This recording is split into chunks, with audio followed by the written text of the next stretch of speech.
One important thing about handling pigs is the use of a snare. Now this is a short-handled snare, but basically how it works is this will go around the pig's snout, and then I'm going to pull on the handle, and it's going to be loud. They don't like it. It's not hurting them. Basically, it's like if I took your lip and pinched it really, really, really hard, you wouldn't do too much, okay? That's what I'm doing to them. I cannot train them, oh, stand in the corner. Think of being like a 2-year-old. Stand in the corner so I can give you a shot. Not gonna happen, okay? Doesn't happen. Now I'm gonna tell you right now, once I put the snare on, it's gonna be high-pitched screaming, okay? And secondly, I'm gonna have to back them up to wherever we hit the back wall with, okay? Now, once I get them, you'll notice they'll settle down, and then I'll explain where we would give dewormer. I always give dewormer myself. I do it in a shot form. They get it in their neck. Any kind of shots are intermuscular in their neck. The reason for that is I don't want to hurt any cut of meat on that animal. I don't want to bruise any part of that meat.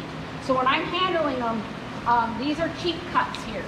Now, anybody here I can snare, just depending on, you know, how cooperative they are or not. So, if we take this little guy here, what I'm going to do is just put the loop, get it into their mouth, squeeze it out, and all I'm doing is holding him. Now, he's not happy, obviously, but if you notice, I can give him a shot, and he's not...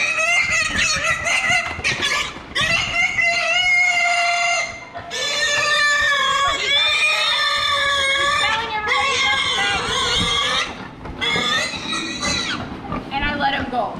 Okay, so that was a little bit smaller pig, so I'm going to grab one of the bigger ones so you can see. Now I don't know if you can hear, but they're all kind of grunting at each other, okay? They're all talking like, what's going on? That wasn't right. So if she grabs onto it, I'll snare her. Again, I'll let her back up.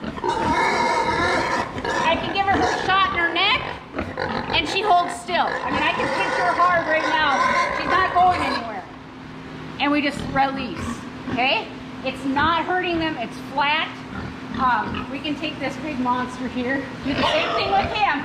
He's gonna back up or he's gonna sit. He's not happy, he's grunting. I gotta keep tension, whoops, see? I didn't have enough tension on it. Open his mouth, he's probably not gonna do it again. He's like, no way, But you gotta get it in the mouth.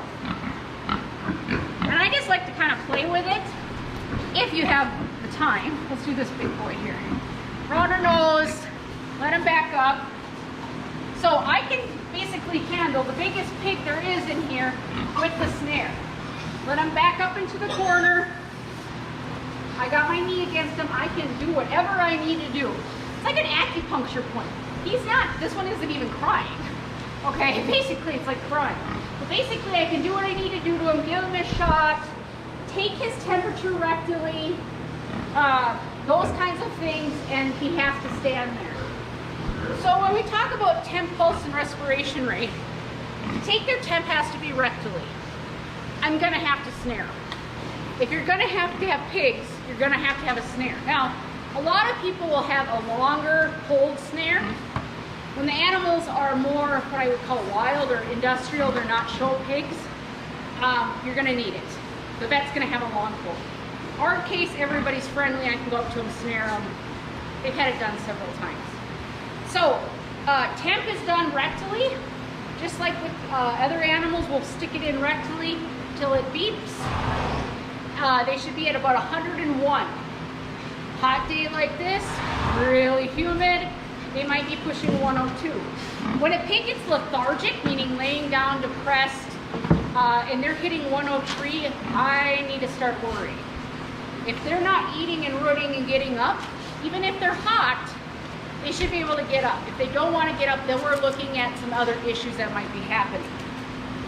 Pulse rate is going to be very hard to take on a pig. It's almost impossible. We could do their femoral artery, or we could do up under the jugular. But again, I'm going to snare them, the pulse rate's going to go up. Their pulse should be about 70 beats per minute. Now, if they're a little baby pig though, they're going to be triple that probably number, up over 200 beats per minute if they're a little tiny pig. Any baby animal, period, is going to be higher at everything. Respiration rate, we're going to look at that side in that four-flank area and watch them going up and down. Now the easiest is if we look at this gilt that's laying, they're starting to get hot, so we'll try to get this ended up, but watching her side go up and down would be the best bet right now. Right now they're getting started bothered by bugs, they want to get out in the mud, things along that line. Deworming, I'm going to use an Ivomec. Respiration rate is going to be about 15 breaths per minute. Sorry, I forgot to add that. So about 15 breaths, like a horse is about 16. Over 30, 35, you got to go, something's going on. And if they're panting like a dog, they don't sweat, remember, then we need to cool them down. And isn't it kind of funny how I just snared them and now they're like, oh, what is this toy? Again, the more you, with pigs, the more you do with them, the more you hang out with them, the easier they are to work with. If you're in a big industrial area, there's no time for that. So these are guys that are a little bit different. They're teaching animals. They're learning animals. The next piece that I was going to talk about is deworming. You could do a few things. You could put it in their water. You could feed them pellets daily, or you can give them an injectable. Oral is a little hard just because they're pigs and they're not going to go, squirt some stuff in my mouth, please. So we're going to give them an injection in their neck. You don't want to wreck any injections have to be in the neck. We don't ever give it in the hand. We don't ever give it in the shoulder. Whoops. I did not push her over. She decided that for herself. But since she's over, we're going to look. One thing we want to look at our breeding gilts is an even number of teats evenly spaced through her body. She's got 1, 2, 3, 4, 5, 6, 7 set of teats. That means up to 14 babies. Pigs will have between 6 to 7, and we want even set. We want them symmetrical on both sides of the body. So that was very nice of her to demonstrate that for us, wasn't it? This would be a good time to check her respiration rate, etc. Fortunately or unfortunately, the pigs know they're like dogs, really. They like getting their bellies itched too. Just, I guess not people, but dogs and cats and all those other animals in the world. So we're going to give that in the neck. Anywhere else on the body that we give an injection is going to cause scar tissue, is going to damage the piece of meat. So we want to make sure that that piece of meat is of a good quality, and we want that carcass to turn out to be a good carcass that's going to yield and have the grade that's necessary to be a prime carcass for the rail. So overall, injections are going to give you here for the many diseases there are for pigs, which is given at birth and then boosted. And then every 6 to 8 weeks we give a shot of Ivomec in the neck. The people that deworm daily, it's either in their feed or in their water. And there's different versions of that, depending on what's around with the animals, etc. I hope you enjoyed this little spiel with the pigs. I hope I can debunk some myths. It's kind of funny if we're going to have my camera person scan over here. Look at where they're going to the bathroom. All in the same spot. Pigs are clean. Pigs are probably one of the easiest animals to have for a first animal. If you're looking at a 4-H project, an FFA project, or just a project to have at home, they do like company, other pigs. If you notice, everything's solid, welded, tough, because they can, like I said, they can lift up vehicles, cars, etc. You could train them to electric fence. They're pretty smart. They'll do just about anything for food. They're highly intelligent. And you don't have to do a lot with them besides feed them.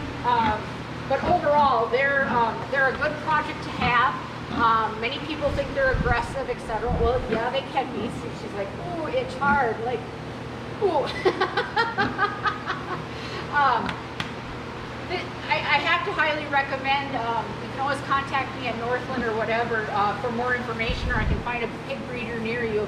But pigs kind of get missed out sometimes just because they think they're messy and dirty and mean and all that kind of stuff.